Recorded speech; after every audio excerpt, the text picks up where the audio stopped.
तथ्यतः में आपका स्वागत है। मैं हूं सुधांशु रंजन। अभी मैं राजस्थान के करौली ज़िले के सजनापुर गांव से बोल रहा हूं। मैं इधर 2 दिनों से लगातार चंबल घाटी की यात्रा कर रहा हूं। चंबल घाटी जो कभी आतंक का पर्याय हुआ करती थी और लोग इसको डकैतों के लिए जानते थे। माना जाता था कि वो इतने खूंखार हैं कि डकैत और आतंक दोनों एक दूसरे के पर्याय हो गए थे। ये पूरा क्षेत्र जो है वो अरावली का क्षेत्र है। अरावली जो पहाड़ियाँ 4 राज्यों से गुजरती हैं, दिल्ली, हरियाणा, राजस्थान और गुजरात। और ये सारी कहानी शुरू होती है इसके खनन को लेकर के। जब लाल किला बनाया गया दिल्ली में और आगरे में, तो लाल पत्थर अरावली से ले जाए गए और उसके बाद जो है अवैध खनन की प्रक्रिया शुरू हुई, जो 20वीं शताब्दी में बहुत बढ़ गई थी। और जिनको हम डकैत कहते हैं, उन्होंने पहले अवैध खनन करने वालों को संरक्षण देने का काम किया, जिसके एवज में उनको पैसे मिलते थे। ये बहुत दिनों तक ये काम चलता रहा और अवैध खनन पे अंततः राजेंद्र सिंह, जो जल पुरुष के नाम से प्रसिद्ध थे, उन्होंने एक मुकदमा सुप्रीम कोर्ट में करके इस अवैध खनन पे रोक लगवाई और उसके लिए उन पर कई बार 5 बार जानलेवा हमले हुए। वो एक बार कोमा में भी चले गए थे। तो एक लंबी लड़ाई चली है। लेकिन आपको ये बता दें कि जो हम कहते हैं चंबल घाटी के डकैत, इसके पीछे की कहानी बड़ी कारुणिक है। वो अपने को बागी कहते हैं, अपने को डकैत नहीं मानते हैं और कहते हैं कि अन्याय के खिलाफ उन्हें बंदूक उठानी पड़ी और साथ ही रोज़गार के, जीविका के कोई भी साधन यहाँ पे नहीं थे। न तो कृषि, न पशुपालन, न तो कोई उद्योग, न कोई रोज़गार। इधर हाल के वर्षों में कुछ काम हुए हैं जिनके बारे में हम आपको बताना चाहेंगे।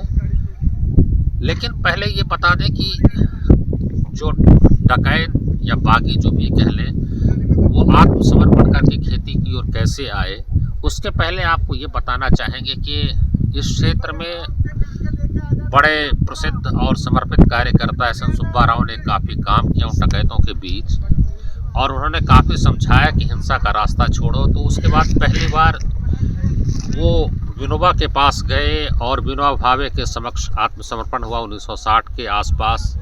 फिर उसके बाद दूसरा दौर आया जब जयप्रकाश नारायण के समक्ष उन्होंने समर्पण किया और जेपी ने सुनिश्चित किया कि ये जो डकैत हैं या बागी हैं, इनके ऊपर आगे कोई प्रशासन की ओर से, पुलिस की ओर से कार्रवाई नहीं की जाए। लेकिन पूरी तरह ये समस्या ख़त्म नहीं हुई, आगे भी ये डकैती होती रही। उसके बाद तरुण भारत संघ ने राजेंद्र सिंह के नेतृत्व में काम किया और कई ऐसे जो बंजर दुर्गम इलाके थे वहाँ पर पानी लाने का काम किया गया। पोखर बनाए गए, एनीकट बनाए गए। आप देख सकते हैं यहाँ पर ये बांध बनाया गया है। अभी बांध बनाने से कि जो बारिश का पानी होगा वो जमा हो जाएगा और फिर उसको जो है ट्यूबवेल के जरिए और टेक्नोलॉजी के जरिए खेतों तक पानी पहुँचेगा तो उससे खेती शुरू हो जाएगी। यहाँ बहुत सारे ऐसे इलाके हैं जहाँ खेती शुरू हो गई है और पब्लिक प्राइवेट पार्टनरशिप के द्वारा एनीकट बनाए जा रहे हैं, बांध बनाए जा रहे हैं, पोखर बनाए जा रहे हैं, तालाब बनाए जा रहे हैं। इसमें तरुण भारत संघ के लिए जो है कुछ कंपनियां पैसे देती हैं, जो अभी कॉरपोरेट सोशल रिस्पॉन्सिबिलिटी का कानून बना है कि बड़ी कंपनियां अपने लाभांश का कम से कम 2% जो है सामाजिक उत्तरदायित्व के तहत खर्च करेंगे, तो उससे भी पैसे आते हैं और फिर गांव वाले भी पैसे जमा करके देते हैं। तो ये देखा गया है यहाँ पर कि पिछले कुछ वर्षों में काफ़ी लोगों ने आत्मसमर्पण किया, डकैती का काम छोड़ दिया और वो खेती का काम करते हैं। और वो कहते हैं कि वो इसलिए कर रहे थे क्योंकि उनके पास जीने का और कोई साधन नहीं था। उनका मकसद किसी को मारना नहीं था, परेशान करना नहीं था। लेकिन जब जीने का कोई साधन बचेगा ही नहीं तो क्या रह जाता है। तो इस बारे में हम आपको दिखाएंगे कि उन बागियों या उन डकैतों का क्या कहना है। राजेंद्र सिंह से भी बातचीत आपको दिखाएंगे। लेकिन अरावली के जो पत्थर हैं वो जो है वो शुरुआती दौर की कहानी है। खैर अब तो उस तरह से अवैध खनन बंद हो गया है, लेकिन वो एक बहुत बड़ा कारण रहा है। और ये जो है अभी इतना दुर्गम इलाका है, इतना जो है सो सूखा इलाका है, लेकिन उसमें बीच बीच में आपको जो है आपको ओएसिस मिलेंगे, निखलिस्तान आपको मिलेगा जहाँ की पानी भी है, जहाँ पर खेती हो रही है। और कह सकते हैं अगर दिनकर के शब्दों में कहें तो जब मानव जोर लगाता है पत्थर पानी हो जाता है। तो ये बात ज़रूर सामने आई है कि मनुष्य के प्रयास से जहाँ बिल्कुल पत्थर और कुछ छोटी मोटी झाड़ियाँ थी, वहाँ जब पानी आया तो वहाँ जो है सो हरियाली भी आई और खेती भी शुरू हो गई। यानी अगर मनुष्य प्रयास करेगा तो निश्चित रूप से वहाँ बदलाव आता है, और एक बदलाव का काम शुरू हुआ है। तो काफ़ी हद तक स्थितियाँ बदल गई हैं। और मैं कह सकता हूँ कि बड़े बड़े डाकू तो बड़े बड़े शहरों में रहते हैं, दिल्ली मुंबई में। यहाँ के जो डाकू हैं वो सही रास्ते पे आ गए समझाने के बाद। और वो जो कहते हैं कि लाचारी में उन्होंने ऐसा किया था, तो वो उनमें एक भोलापन है, लेकिन असल लूटमार तो बड़े शहरों में मची हुई है। और वहाँ जो लूटमार होती है वो पूरे वैध तरीके से होती है, लोग उसको समझ नहीं पाते हैं। बाकी जगह तो लोग कह देते हैं कि अवैध है, अपराध है, डकैती है, फलां है, ये है।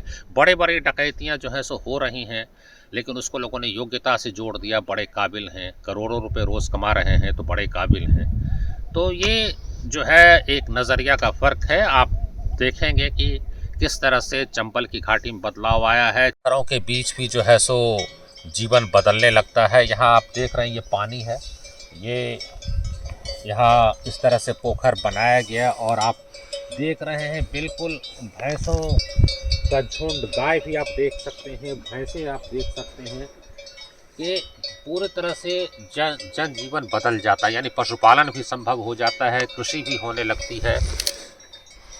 जल जीवन है, इस बात को समझने के लिए वैसे इलाकों में जाने की ज़रूरत होती है जो रेगिस्तान है, या जहाँ केवल पत्थर हैं, पहाड़ी हैं, झाड़ियाँ हैं, लेकिन वहाँ और न तो बड़े वृक्ष मिलेंगे, नहीं तो कोई फूल मिलेगा, न पौधे मिलेंगे।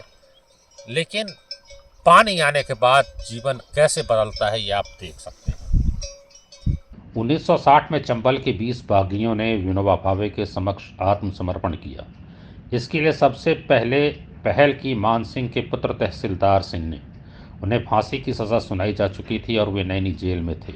वहीं से उन्होंने विनोबा को पत्र लिखा कि फांसी पर चढ़ने से पहले एक बार उनसे मिलकर क्षेत्र की समस्या से उन्हें अवगत कराना चाहेंगे। विनोबा ने चंबल के ही रहने वाले मेजर जनरल यदुनाथ सिंह को तहसीलदार सिंह के पास भेजा अपने प्रतिनिधि के रूप में।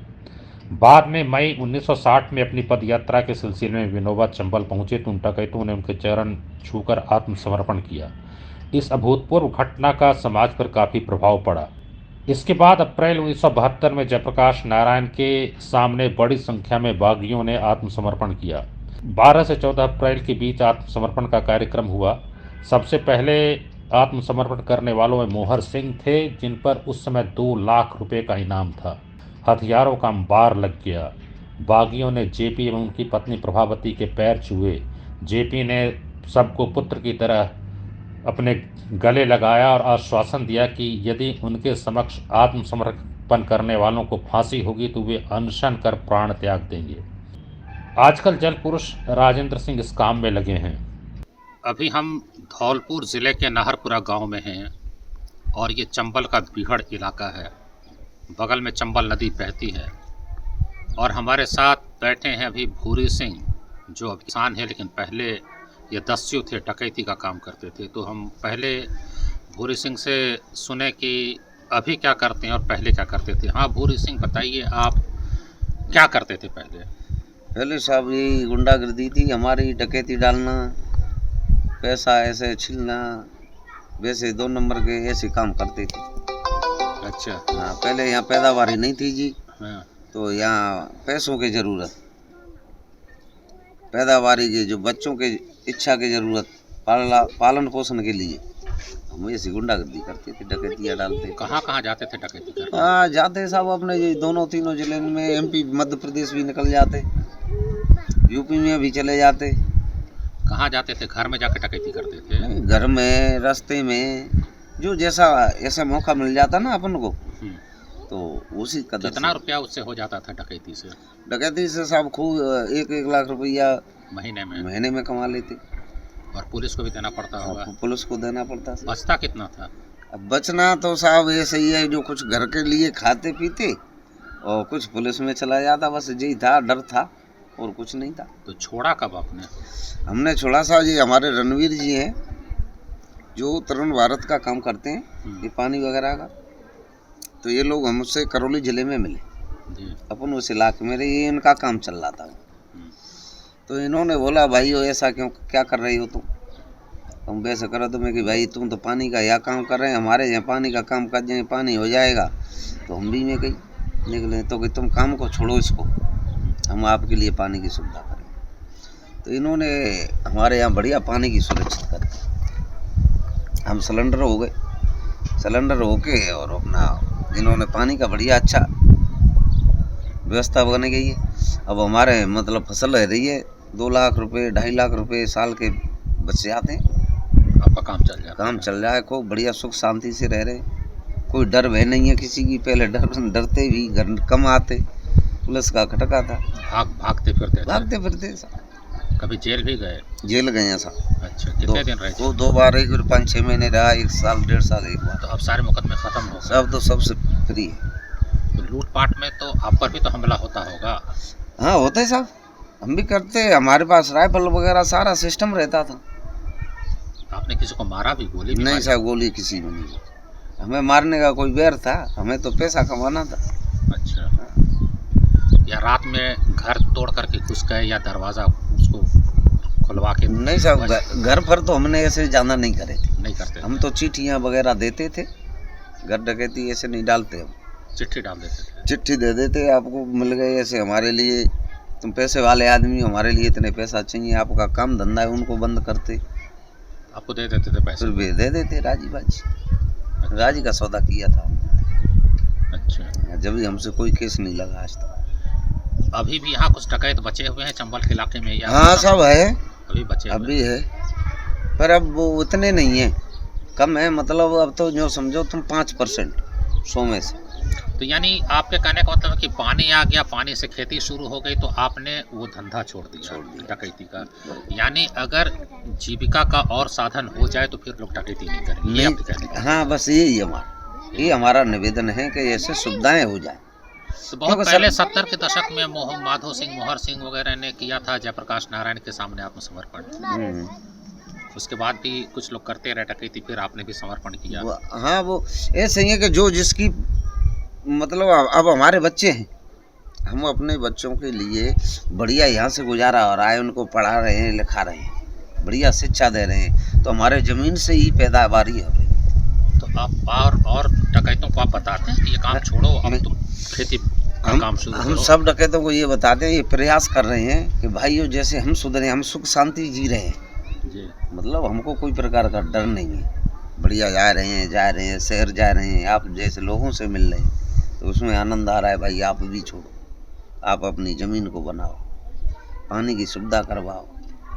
हमारे रणवीर जी हैं और क्या है कि राजेंद्र जी हैं, राजेंद्र सिंह। हाँ राजेंद्र सिंह, उनसे अपील करो, हम भी करेंगे, आपके लिए पानी की सुविधा करवाएंगे, ज़मीन से पैदावारी। आपको कोई अफसोस भी है कि इतने दिनों तक आपने डकैती की? हाँ कुछ थोड़े दिन ही कर पाई। अच्छा, 8-10 साल से आपने की डकैती? हाँ, और फिर आपने छोड़ दिया? अब छोड़ दी साहब। और आप बच्चे क्या करते हैं आपके? बच्चे साहब अब तो पढ़ रहे हैं, पढ़ रहे हैं? बच्चों को पढ़ा रहे हैं। पढ़ाई पे खर्च करते हैं? मतलब आप नहीं चाहेंगे कि बच्चे अपराध की दुनिया में जाएं?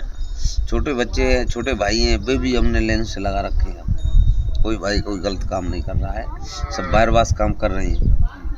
जो पढ़ाई लिखाई कर रहे हैं तो वो अपने कोई कोचिंग कर रहा है, कोई कुछ कर रहा है, कुछ बाहरवास काम कर रहे हैं, जो भी 15-20 हज़ार का महीना कमा रहे हैं बाहरवास, और सुख शांति से है। चलिए, आपने ईमानदारी से बताया, बहुत धन्यवाद। ये हाथ का क्या हो गया? हाथ का सर क्या हुआ कि बाइक है, यो घर जो आटा पीसने की चक्की होती है ना, तो उसको मिस्त्री लेने गया मैं, तो रास्ते में क्या है कि वो मोटरसाइकिल का बैलेंस ख़राब हो गया। अच्छा, बैलेंस ख़राब हो गया, तो नीचे गड्ढे में चली गई, गई तो दोनों हाथ टेकने पड़े, दोनों हाथ पे चल गए। चलिए भूरी सिंह, आपको बहुत धन्यवाद। आपने ईमानदारी से हमारी बातों का जवाब दिया, आपने अपने अतीत के बारे में बताया, बहुत धन्यवाद। आपसे एक निवेदन है सर, जो जैसे हम बनाए ऐसे हमारे इलाके को बना।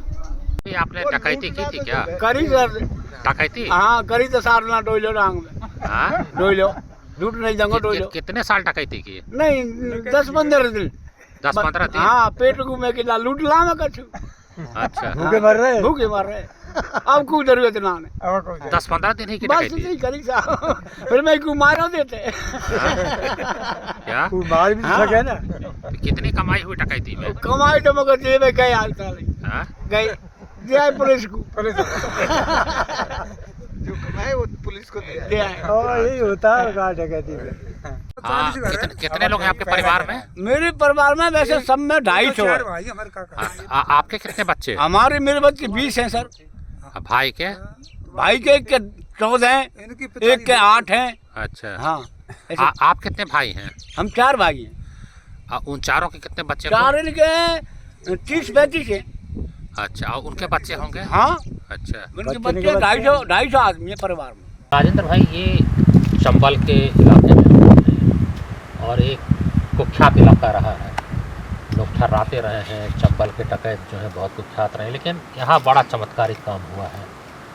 और आपने जैसा कहा, मुझे बताया है कि बहुत बड़ा कारण अपराध का ये है कि यहाँ कोई रोज़गार का साधन नहीं, कोई उद्योग नहीं, खेती नहीं, पानी नहीं, तो लोगों ने लाचारी में बंदूकें उठा ली। लेकिन जब आपने व्यवस्था की कि पानी जमा किया, पोखर बनवाए, एनीकट बनवाए, तो लोगों ने अपराध छोड़ दिया। उसके बारे में आप थोड़ा बताइए। देखिए, चंबल आप जानते हैं लाल पत्थरों का इलाका है। यहाँ बंदूकों की खनखनाहट और लाल पत्थरों का लाल रंग हमेशा लाली में लाता था। मैं तो इसको जानता नहीं था। 40 साल पहले हमारे अलवर की एक बेटी, यहाँ के निर्भय सिंह जी उसको ले आए और वो बेटी 7 साल के बाद वापस गई तो उसने देखा कि जिस गांव में वो रहती थी पहले कुछ नहीं था, अब हरियाली आ गई। तो उसने अपनी माँ से पूछा। उसकी माँ ने कहा कि बेटा, एक डॉक्टर आया इस इलाके में, उसने सब बदलाव किया है। जी। तो भगवती ने कहा उसको हमारे इलाके में भेज दो। तो भगवती को उसकी माँ ने समझाया कि तू अपने गांव के 5-6 बुढ़े आदमी भेज दे, वो बुद्धों की बात बहुत सुनता है और वो उनके साथ तेरे इलाके में चला जाएगा तो करवा देगा। तो उसने अपनी माँ की बात मान के 5 बूढ़े आदमी हमारे गांव में भेज दिए, मेरे साथ रहने लगे। उन्होंने एक दिन कहा कि हमारे यहाँ चलो, तो मैं उनके साथ चला आया और उसने सबसे पहले भगवती की ज़मीन दिखाई।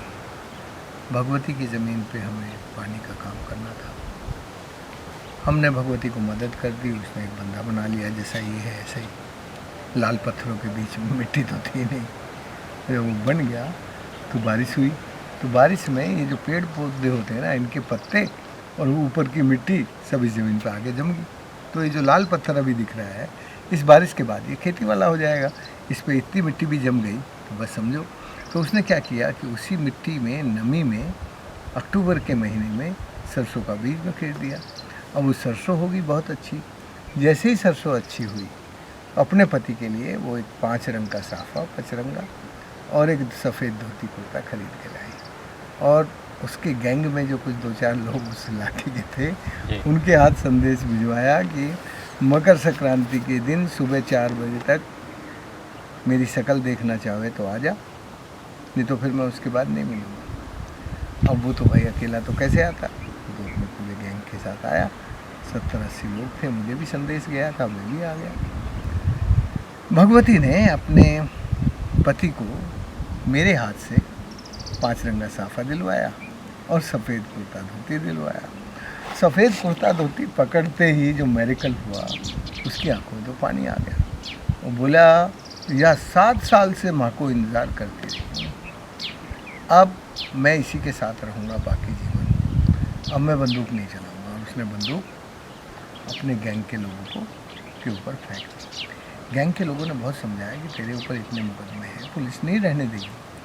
तो उसने मेरी तरफ इशारा करा, अब जो कुछ आगे की बात है ना ये देख लेगा, तुम तो जाओ।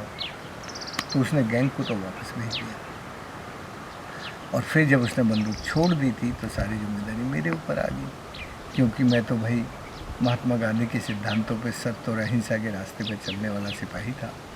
तो ये तो अहिंसा का रास्ता था, तो मेरे लिए तो और कोई चारा नहीं था। तो मैंने सब छोड़ के उस पे जो मुकदमे थे, उन दिनों हमारा राजस्थान का डीजीपी था शांतनु कुमार, बहुत ईमानदार आदमी, बड़ा ईमानदार। उसको मैंने जाके सारी कहानी बताई। उसने बड़ी ईमानदारी से इसके ऊपर जितने मुकदमे थे वो सब 3 महीने के अंदर अंदर ख़त्म करवा दिए। इसके सारे मुकदमे ख़त्म होते ही वो तो तरुण भारत संघ में ज्वाइन हो गया फुल टाइम। और तरुण भारत संघ में ज्वाइन होके गीत गाने लगा। मैं डरता था, डराता था, अब मैं मालदार हूँ, इज्जतदार हूँ, समझदार हूँ, पानीदार हूँ। तुम्हें भी इज्जतदार समझदार बनना है तो आओ मेरे साथ पानी का काम करेंगे। गीत गाने लगा। बस उसकी जो क्रांति हुई उससे बहुत ये सब छोड़ के, डकैती छोड़ के, ये सब छोड़ के खेती के काम में, खेती का काम करने के लिए पानी के काम में लग गए। और उसका परिणाम ये हुआ कि आज ये इलाका जहाँ रोटी खाने को नहीं थी, आज वो हमें रोटी खिलाने के लायक बन गए। आज हमने उन्हीं के घर रोटी खाई ना, ये वही तो थे सब। स्वागत करते हैं ये। हाँ, अरे दिल से करते हैं भाई, रोटी छाछ सब सब जो खिलाते हैं, सब कुछ जो कुछ है देते हैं। तो इसकी कहानी तो ये है। मुझे भी ऐसा प्रतीत हुआ कि ये सभी भोले हैं, इनके दिल में मैल नहीं है। हर जगह हमारा स्वागत गर्मजोशी से किया गया। खाना पानी, चाय, छाछ, मिठाई, जो भी इनके पास था उससे सत्कार किया। पैसे और पद वाले और बड़े बड़े शहरों में रहने वाले तो एक गिलास पानी भी नहीं पूछते हैं। अगर आपको हमारा ये कार्यक्रम अच्छा लगा तो आप इसको पसंद करिए, सब्सक्राइब करिए और अपने दोस्तों के साथ साझा करिए। बहुत